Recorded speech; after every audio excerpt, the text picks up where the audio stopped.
انا فؤاد جمال، ودي حلقة جديدة من برنامجكم تخيل.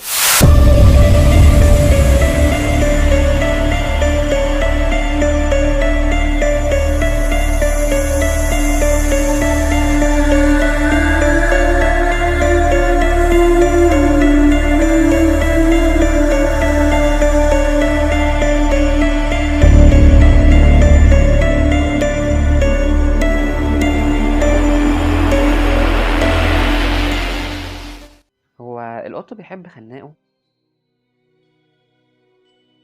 سنة 1973 في مدينة اسمها ستوكهولم في السويد حصل سطو مسلح لاتنين مسلحين على بنك، واخدوا 4 رهاين تحت تهديد السلاح. بعد تدخل الشرطة وانقاذ الرهائن رفضت الشهادة ضد المسلحين في المحكمة. مش بس كده، جمعوا فلوس وقوموا لهم محامي يدافع عنهم. فاكرين الحادثة بتاعت نيرة اللي طلعت بتجمع فلوس عشان تقوم محاميين مشهورين واسماء كبيرة قوي للقاتل؟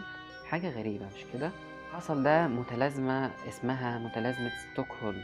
اللي بيحصل اننا بنكون مشاعر وبنتعاطف مع المجرم. ساعات بتوصل اصلا المشاعر دي لمرحلة الحب. المتلازمة دي مش بس بتحصل في المواقف الإجرامية. فاكرين الناس المستغلين عاطفيا اللي اتكلمت عنهم في الحلقة اللي فاتت؟ بتحصل معاهم.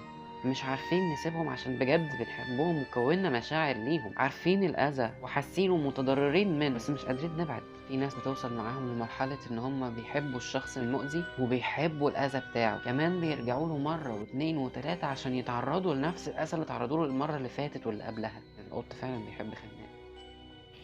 عقل الإنسان بيعدي المواقف متبرمج على إنه يتعامل مع الموقف اللي هو موجود فيه، والمتلازمة دي نوع من أنواع تعامل عقل البشر مع موقف مش طبيعي. في كذا رياكشن بيعملهم المخ يحافظ على سلامته. دايما المخ بيحاول يدور على إنه يهرب من الواقع الأليم لحاجة أحسن شوية تخليه يقدر يستحمل المر اللي هو ماشي فيه. والظاهرة دي هي أساس الشخصيات الماسوشية اللي بتستمتع بعذابها وبتستمتع بعلاقتها مع الشخص اللي بيعذبها، ما بتقدرش تبعد عنه. جملة قالها سيودور دوستويفسكي في كتابه الجريمة والعقاب: إن الإنسان يعتاد كل شيء، يا له من حقير.